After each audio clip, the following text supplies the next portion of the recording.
bigas. May sabi pa. May pa chocolate pa, oh. Dapat bigas na lang to. Gulat kami, may nagpadala kay Michelle.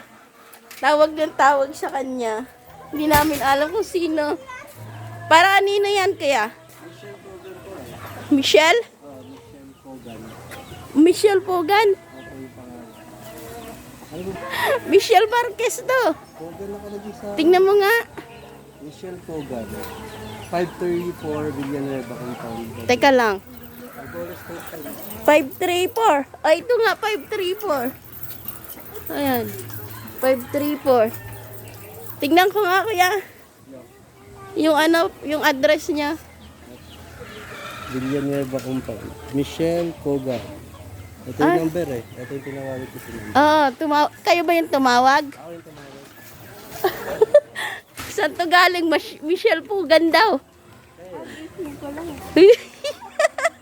Yaba, kaya na yung ano mo. Yung pinapangarap mong may magbigay ng flower. I-plastic ko na lang na para madali na. May ano tayo, may chocolate at saka. Wow, Bali, papirmahan ko lang sana dito. Sino nagpadala? Galing kanina. Ano eh, sa flower shop lang kasi yan. Flower Try shop ko lang. Mama, kailan. kasi po, Valentine's Day na. Hindi ka nag-ano, kagigising lang yan. Wala. Iwanin ko. Yaba. Wow! May pa-flower! Ano ba to, Michelle?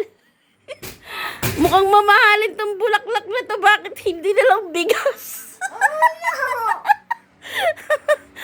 Sana bigas na lang. Ulat kami ni Miss Bago, natutulog kami, na may tumawag sa cellphone niya. At hindi naman namin inaasahan yan. Ewan ko lang kay Miss Bago. Yung pala, yung delivery rider na sa labas na. Tapos may nagpadala sa kanyang flower. Ay ano, di ba? At may At mukhang mamahalin pa yung flower, sabi ko nga. Bakit hindi na lang bigas? may sabi pa. May pa chocolate pa, oh. Dapat bigas na lang to. Ang mahal-mahal itong flower na to. Siguro to, ano, mga isang kaban siguro to. Wow, may pa-flower.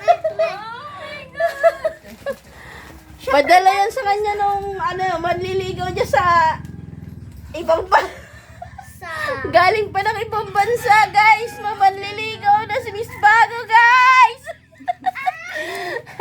At may pa-chocolate pa. Wow, may At may paano pa, may pa-teddy bear pa. So guys, tingnan niyo po guys. I love you daw. Ang galing naman, sana na lang. Bigas na lang yan na isang kaban. Ay, mag-request tayo. Pwede ba bigas na lang? First time. Ang bigay ng chocolate. Oh, binyagan na yan. Perarehan na yan. Ibenta din natin to, sayang to. Para naman mapera yan. Perera. Perero. Ferrari. Yung bulaklak, ano gagawin mo dyan? Dog. Miss Bago. I-preserve. Tatabi mo pa yan sa higaan mo. Oo. Oh, pag gumagas ang plato, ligo. Oh my God! Kunin mo nga yan. Kunin mo nga. Gusto mo ba ng sample? Sige nga daw. Yung first time mo nabigyan ng bulaklak. Paano? Paano? Karga-karga mo lang. Nag-green. Pag nang bumukas yan, may chair. Eh, paano pag maliligo ka? Dala-dala mo rin yan. Oo, pati yung pagtae ko.